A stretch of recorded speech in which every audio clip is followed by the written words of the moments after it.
नमस्ते, नमस्कार, प्रणाम। मैं प्रविश मिश्रा आप सभी का इस नए चैनल माँ आस्था संस्कृति धरोहर पर स्वागत करता हूँ।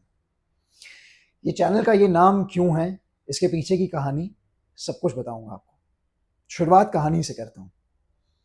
तो आज के कुछ दिन पहले मुझे प्रयागराज महाकुंभ में जाने का अवसर मिला। तो कहते हैं ना, पुण्य फले महाकुंभ चले। तो शायद मेरे किसी जन्म का पुण्य फला और मुझे प्रयागराज महाकुंभ में जाने का अवसर मिला। अब प्रयागराज महाकुंभ में जाकर मैंने वहां 3-4 दिन बिताए और उन 3-4 दिनों में मैंने बहुत कुछ देखा, बहुत कुछ सीखा। मैंने भारत को देखा, भारत को समझा, सनातन धर्म को समझा, सनातन सत्य को समझा। और फिर मुझे एक ख्याल आया कि आज जो मैं कर रहा हूं, ये करने की जरूरत मुझे है। और ये सिर्फ मेरे लिए नहीं, बल्कि कई सारे लोगों के लिए। और सच कहूं तो थोड़ा सा स्वार्थी होके, थोड़ा सा सेल्फिश होके सोचूं तो अपनी आने वाली जनरेशन्स के लिए। महाकुंभ में देखिए, ऐसी कई सारी बातें होती हैं जो हम जानते तो हैं, पर उनसे उनसे ऐसे कुछ सच होते हैं जिनसे हम दूर भागते हैं। ऐसा ही एक सच है मृत्यु। मृत्यु, death is the ultimate truth. अगर कोई एक चीज सच है तो सिर्फ मृत्यु है। अगर जीवन है तो मृत्यु होनी ही है।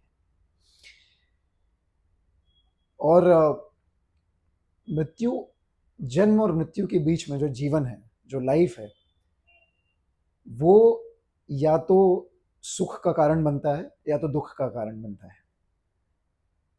कुछ लोग सुखी रहते हैं, कुछ लोग दुखी रहते हैं। और सुख दुख, ऐसा नहीं कि कोई इंसान स्पेसिफिकली एक इंसान सुखी रहता है, दुखी रहता है। सुख दुख सारी, हर इंसान के जीवन में सारी चीजें होती हैं, दोनों ही चीजें होती हैं। अब जो मैंने महाकुंभ में जाके समझा, जो सीखा, वो यही था कि आप हर सिचुएशन में कैसे बैलेंस रहकर चीजों को थर्ड पर्सन पर्सपेक्टिव से देख के या एक बेटर अंडरस्टैंडिंग से देख के जीवन को आसान बना सकते हैं। ये सारी चीजें हो रही थी। मैं वहां ऋषियों से, साधुओं से, नागा बाबाओं से बात कर रहा था, उनसे बात करने का मुझे मौका मिला।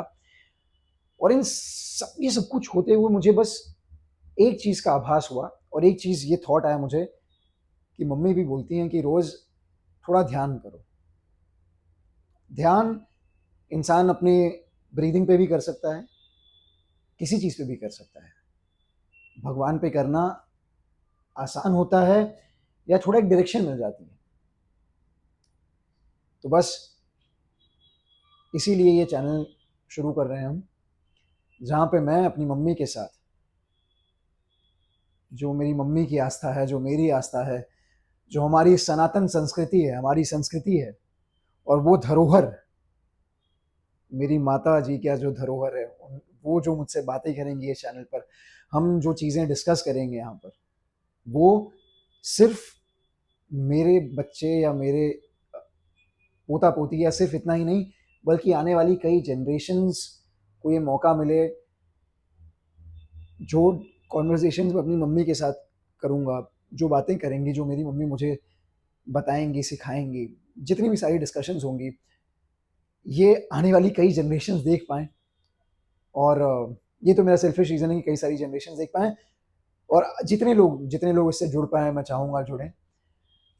तो इस चैनल पर मैं अपनी मम्मी के साथ रोज़ रामचरितमानस के दोहे, यानी रामायण के दोहे, और भगवत गीता का एक श्लोक, हर रोज़ एक श्लोक हम रेसिटेशन करेंगे और डिस्कस करेंगे, उसका मतलब समझेंगे, उसके बारे में डिस्कस करेंगे। तो चीज़ों को आसान बनाने के लिए रोज़ सुबह रामचरितमानस, यानी आपके दिन की शुरुआत रामचरितमानस से हो, रोज़ एक दोहा, मुश्किल से 1 से 1.5 मिनट लगने वाला है। वो मैं रील्स, जो शॉर्ट्स यूट्यूब शॉर्ट्स होते हैं, वो शॉर्ट्स पे भी दोहा डालूंगा और उसका डिटेल्ड मीनिंग वीडियो और डिस्कशन जो मम्मी के साथ करूंगा, उसका रोज़ एक वीडियो डालेंगे। तो दिन की शुरुआत रामचरितमानस से, और सोने से पहले यानी 9-10 बजे के आसपास ऐसा मैं प्लान कर रहा हूँ कि भगवत गीता का एक श्लोक।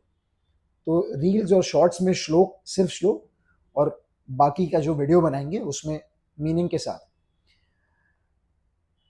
ये मैं कर रहा हूँ सबसे पहले अपने लिए, मेरे आने वाली जनरेशन्स के लिए, क्योंकि ये सनातन सत्य है कि कोई अमर नहीं रहता। लेकिन मैं ये करके अपनी मम्मी को, अपनी मम्मी के जो उनकी जो उनका जो ज्ञान है, उनकी जो आस्था है, उनके जो संस्कार हैं, जो हमारी संस्कृति है, इसे आगे बढ़ाना चाहता हूँ। इसे, इस संस्कृति को, इस इस ज्ञान को अमर करने की कोशिश करना चाहता हूँ। और इसके साथ अगर आप जुड़ना चाहें तो बिल्कुल जुड़ें। रोज़ एक दोहा सुबह और सोने से पहले एक श्लोक, मुश्किल से 1 से 2 मिनट लगेगा उसमें। अगर मीनिंग के साथ समझना होगा तो मुश्किल से मुझे लगता है 2, 4, 5 मिनट लगेगा। इतना समय मैं रिकॉर्ड करने के लिए निकालूँगा। मम्मी भी अपने शेड्यूल में से, she is a teacher, mummy Hindi की टीचर हैं, स्कूल में पढ़ाती हैं गवर्नमेंट यूनिवर्सिटी स्कूल में, तो वो भी कुछ समय निकालेंगी। आई होप ज़्यादा से ज़्यादा लोग इससे जुड़ें और मेरे आने वाली जनरेशन्स, हमारी आने वाली जनरेशन्स अगर हमारे जाने के बाद ये वीडियो देखें, जब भी देखें, आज के 10, 20, 50 कई साल बाद, मैं बस इतना कहूँगा कि आप भी रूट से जुड़ें, रूट से जुड़े रहें, रूट्स को मत ना छोड़ें। मैं भी कोशिश कर रहा हूँ रूट से जुड़े रहने की। ये पहला वीडियो था इस चैनल का। इसके बाद मम्मी के साथ वीडियो बनेंगे जहाँ पे हम रामचरितमानस, तुलसीदास रचित रामचरितमानस और भगवद गीता का पठन करेंगे, उसे समझने की कोशिश करेंगे। शुक्रिया।